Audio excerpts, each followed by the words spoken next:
Now we'd like to talk about the message of Muhammad sallallahu alaihi wasallam.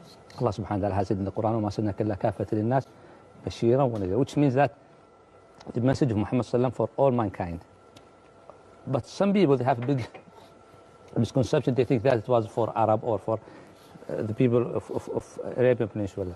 Well, some people have a big misperception that the message of Jesus was for all mankind, which it wasn't. And in fact, it still says in what's left of the book, you know, even though they took some liberties with it and it was written by other people, but in spite of, and it's hearsay, but in spite of all that, it says right there that Isa only came for the children of Israel, the lost sheep or whatever, of the house of Israel.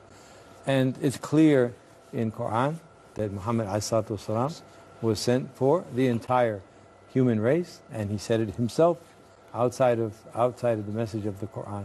So this is truly the universal message, and that's necessity, because Allah tells us again that He sent a messenger to every single people in every single time.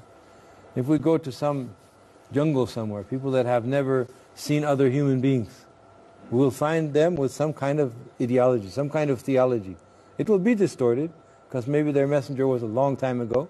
They might be worshipping now ancestors or nature or something else, but you will find all the same traces.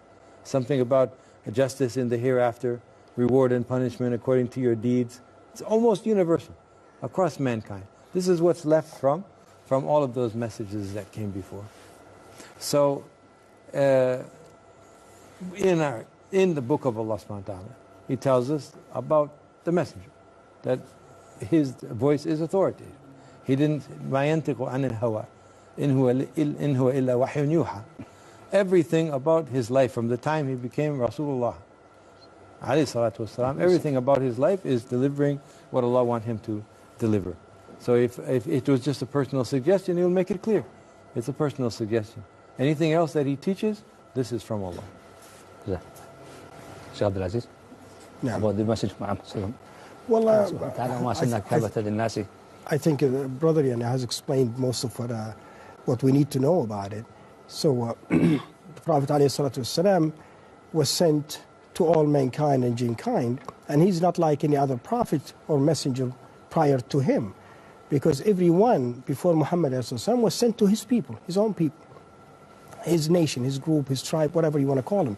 But Muhammad ﷺ was the last messenger, was sent to mankind and jinkind, and no religion will be after Islam or no messenger, because every other one who claims, like Musaylim and others who came in to claim they're messengers, and they're unless, you know, because people, subhanAllah, yani people will find out who is telling the truth and who is lying. And one thing I would like to add here, as what the brother had mentioned very briefly, most of the people who are in the East, Far East, or the West, they think, or they say that Muhammad ﷺ, yeah, he's a prophet. Some say he's a prophet, but he's sent to the Arabs alone. And that is not true. Because if you go back to history, that's where the people are centered on earth, was in this area. And then they were distributed, because after the death of the Prophet ﷺ, when about 10, 15 years after that, his companions have been everywhere. Any place on earth they can go, they went there. And there were no people other than that. Then people start going to different spots on this earth, different lands, and creating some land for themselves for any reason that they wish. And this is how they spread, and this is how the languages came on. But actually, Prophet Muhammad ﷺ was sent to everybody, and he's a messenger of Allah.